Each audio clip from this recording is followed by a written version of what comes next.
Урматтуу мусулман бир тууган, мечит салгандарга сүйүнчү. Бирок бир салават айткандан кийин. Мечит айылыңда, шаарыңда салынган мечитке салым кошкондорго сүйүнчү. Ал терегин бердиби, бир мешок цементин бердиби, 5 кирпичин бердиби, же бир эки ашарга бардыбы? Бир сүйүнчү пайгамбар саллаллаху алейхи вассалам мындай дейт: "Инналлаха юнади яумал кияма, айна жирани, айна жирани." Кыяматта Аллах Таала мындай кайрылат экен: "Кошналарым кайда? Менин кошналарым кайда?" Фатакулул малаика, периштелер: "Я Раббана, Раббыбыз, кожоюнубуз, жаратуучу, мен янбаги лахан южавирак." Ким сага кошна боло алат? Ким сага кошна болууга татыктуу? Фаякул, Аллах Таала: "Айна уммарул масажид?" Мечит салгандар кайда дейт экен. Мечит кургандар кайда дейт экен. Сахих хадис, урматтуу мусулман бир тууган.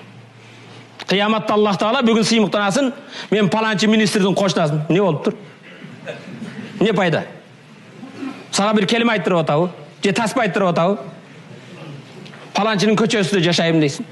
Кыяматта Кудай Тааланын чакыруусу: "Кошналарым кайда? Кошналарым кайда?" Периштелер: "Я Раббым, сендей затка ким кошна боло алат?" десе, Аллах: "Мечитти кооздоп салгандар." Бирок мечит салынуу кооздолуп эки түрдүү болот. Бирөөсү көрүнүш хисси, экинчиси маанавий тараптан. Моундай курган бул куруп коебуз.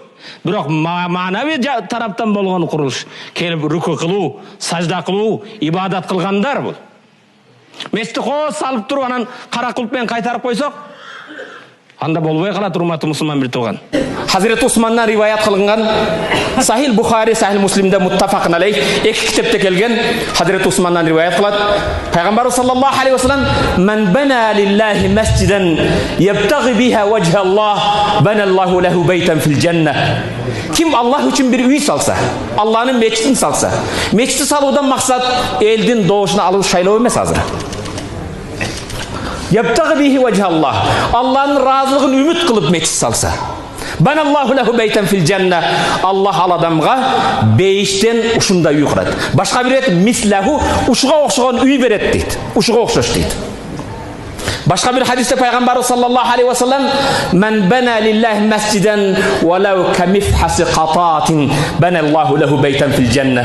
Ким Аллах үчүн бир мечит салса, ал мечит бир кичинекей чымчыктын уясынча да болсо, ал адамга Аллах Таала бейиштен бир үй насип кылат дейт.